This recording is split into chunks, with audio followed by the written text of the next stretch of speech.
Good morning, World of Tanks. Thanks for tuning in, guys. I do appreciate the support of the channel. If you look, I'm going to hard sell. We're going right into the hearts. No preliminaries. You can support me one of those ways down below in the description. I don't know if that's how I want to start the videos. Just go straight into the hard sell. But we've got my new nickname today, and it's E25. Speaking of a hard sale, an E25. He sent this to me. He said, I got lucky. I had a pretty good game, but can you take a look at it and see if there were some things I could do that were better?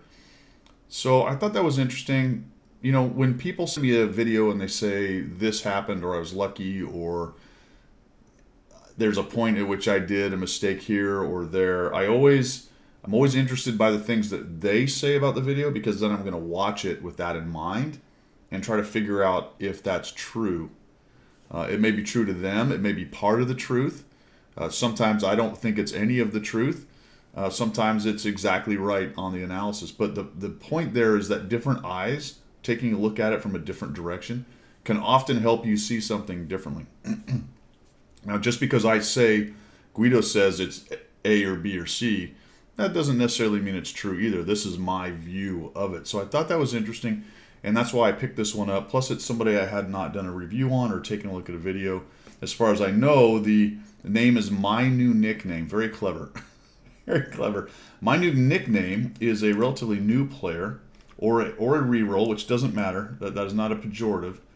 I am looking at this at 51.17% with about 6,967 battles. He's got a couple premiums, one of them being the E25. And I thought this was interesting. I'm not going to go through his whole stats. He's doing pretty well, especially for a new player. If he's a reroll, he's doing decently as well. But one of the things I always say when I look at this, and I'm looking at the guys that are really struggling a little bit, trying to learn the game, they're very often sub 1.0 on damage ratio and destruction ratio. And the more I kind of look at stats and pay attention to all the different players that are sending me videos, I start to look at this, and he's at 51%, so slightly above average, doing pretty well in the game, especially for his low battle count. And he's right there at 1.0. He's at 1.09 damage and 1.00 destruction. And that's that ballpark I tell people to shoot at when you're brand new to the game. Try to get that to a 1 so you're giving as much as you get. So anyway, I just wanted to bring that up because I thought that was interesting. So my new nickname is E25, and we are here on Lakeville. We're going to watch him go right up the valley. No, he's not going up the valley. He knows enough not to do that. So let's get started. We'll go ahead and speed this up, because we're going to talk about, I think, a kind of interesting thing in that a bit of prioritization. So we talk a lot about where to go. We talk about you need to flex, meta flex.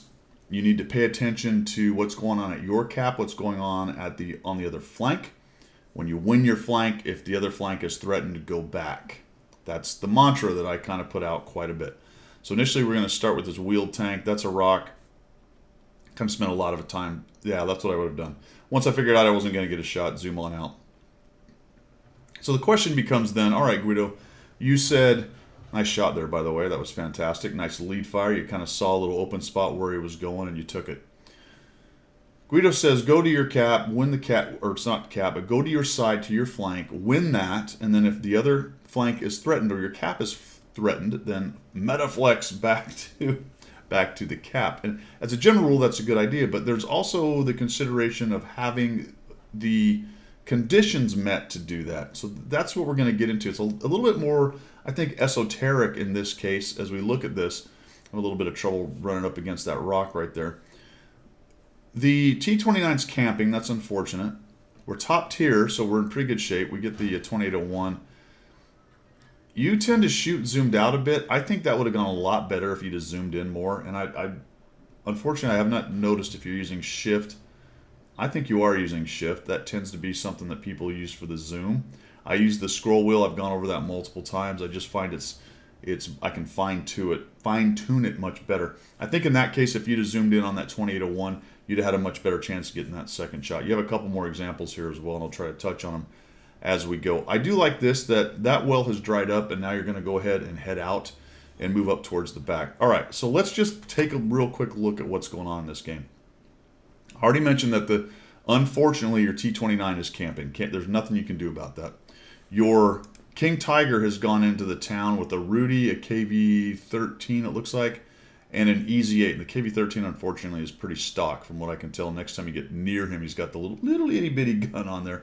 Your KV-2's gone into the valley. The Skoda is about to get roughed up by their King Tiger.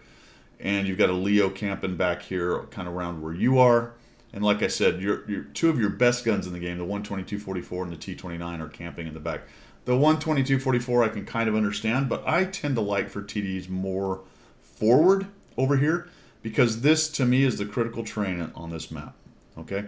So I don't have any problem with what you did because you might be able to clear out the middle road. You might be able to take shots exactly like you did down there. This is a very stealthy tank, so it has a pretty good time using these bushes here.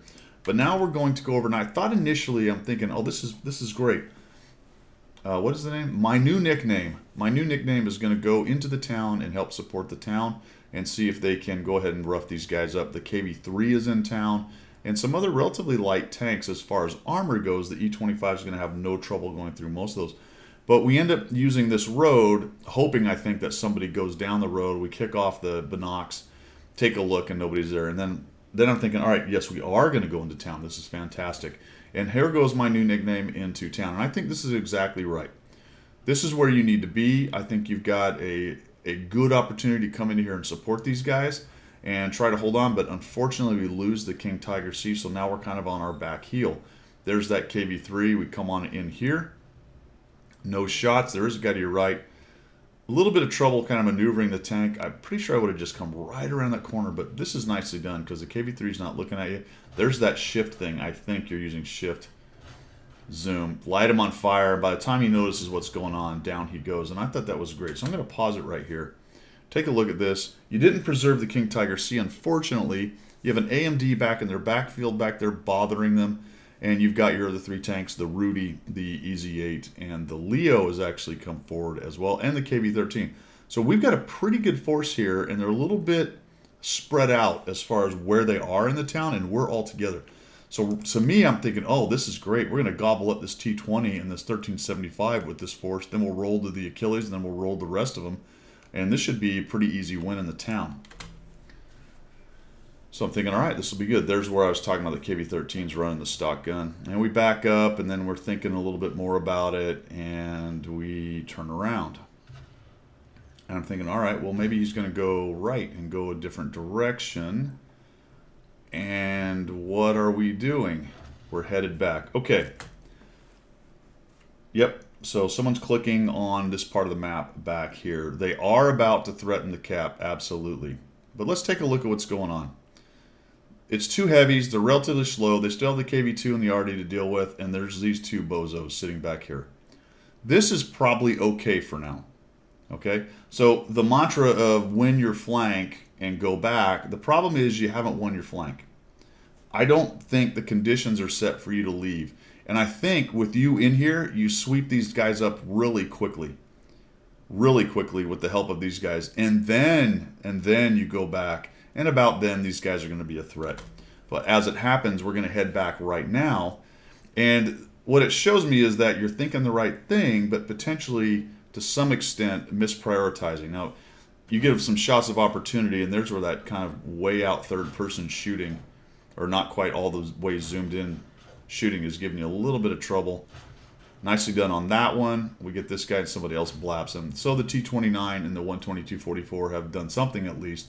And then we continue on because we've got the IKV. And look what's going on in the town. Unfortunately, because you left, because your firepower, the DPM of that thing is gone, they've actually had a really bad time in town. And those tanks have pretty much survived. So nice job clearing off the middle. But I really think what you should have done there, if we're going to nitpick on what turns out to be a pretty good game, you should have gone into the town and helped them clear those out. The beauty of a tank like this one is it's so fast it can get around and get back to things. Unfortunately, if you do this kind of movement in a less maneuverable or slower tank, you will find yourself putting yourself out of position for the critical parts of the game. And that's the nice thing about a fast tank, and why fast tanks are much more meta than the slow tanks, is they can get around, get to the fires, put the fires out, and move on to the next fire. So the three of you just obliterate their push. Frankly, I think those two would have taken care of it no problem. And by staying in town, you'd have preserved some of your hit points in town. And I think this game's more or less over if you were in town. You would have helped your team clear these dudes out. These two would have taken care of them. And if they didn't, you could have got back. There is an argument to be made that had you not flexed back, these guys in the middle may have become a factor right there, because as you showed up in the field here, you gunned them down. But I'm just going to keep going back to the conditions. I believe were not exactly set on your flank for you to move out of that flank. You needed to go ahead and take that advantage that you had gone in and created, leverage that advantage, take care of that flank, and then move out from there. The guys in the center weren't really going to be a problem anyway. You were still going to be able to come out and gun them down. The game really does, to a large extent, flow from advantage to disadvantage in what you do with that, right? So I leverage my advantages as much as possible, and then I flow. If I'm in a disadvantage, I try to get out of that as fast as possible and move to an advantage.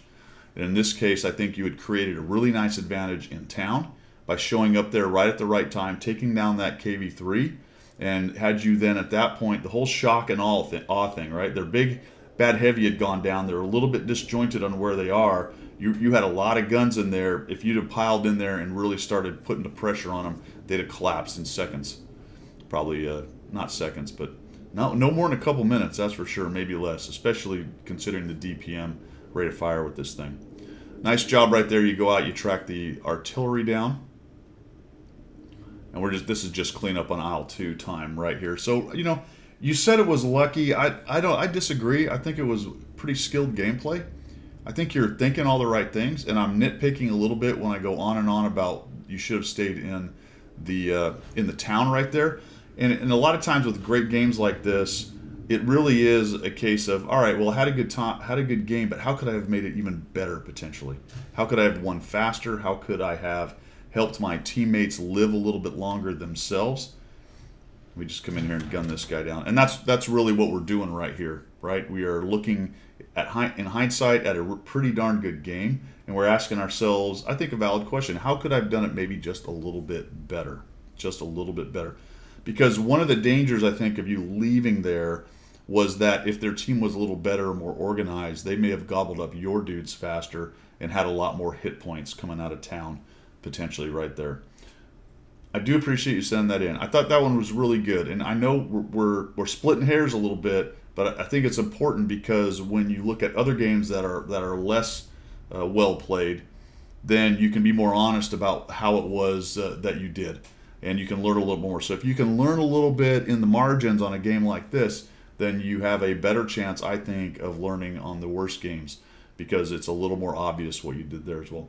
That's all I've got, guys. Thanks for tuning in. Like I said at the beginning, if you want to support the channel, you can find some ways down in the description. That's all I've got for today, and we will see you.